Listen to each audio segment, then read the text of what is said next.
Hello everyone, আসসালামু আলাইকুম। কেমন আছেন সবাই? চলে এসেছি আরেকটা ভিডিও নিয়ে।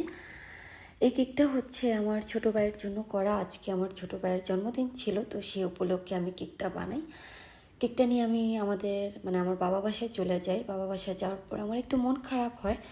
মন খারাপটা হচ্ছে কেকটা আমার ভাই কাটবে না, ও কয়েক বছর ধরে কেক কাটাকাটি এগুলো কিছুই পছন্দ করে না। তো এর জন্য কেকটা কাটবে না। তো এই পিঙ্ক কালার কেকটা হচ্ছে আমার অর্ডারি কেক। তো ভিডিও করার সময় আমার ভাইয়ের দেখেন আমার মানে চপ্পারটা কেক থেকে পড়ে যায়।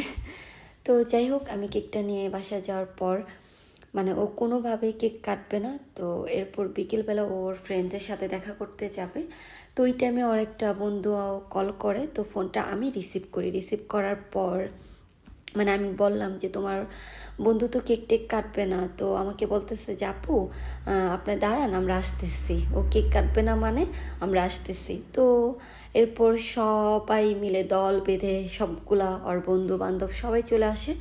তো চলে আসার পর ওরা তো কেক কাটবে, ওদের কথা হচ্ছে কেক কাটবেই কাটবে। তো ওরা যখন হাততালি দিতেছে, তো এটাও পছন্দ করতেছে না। ও বলতেছে না না না, কেক কাট হাততালি দেওয়ার দরকার নেই।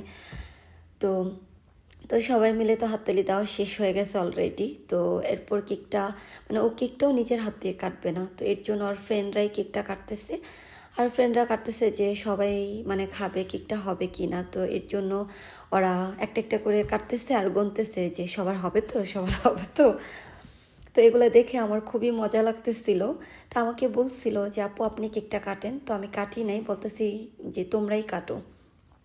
তো কাটার পরে দেখতেছে যে ওরা কয়জন। তো তো কাটার পরে সবাইকে এখন কেক একটা একটা করে দিবে। তো যখন কেকটা সবাই খাচ্ছে, সত্যি কথা বিশ্বাস করেন আমার সারা রাতের কষ্ট সার্থক হয়েছে। কেকটা অনেক যত্ন করে আমি বানিয়েছি, আর নিজের পছন্দ মতো নিজের বাসার যদি কোনো কেক হয় পছন্দ মতো করা যায়।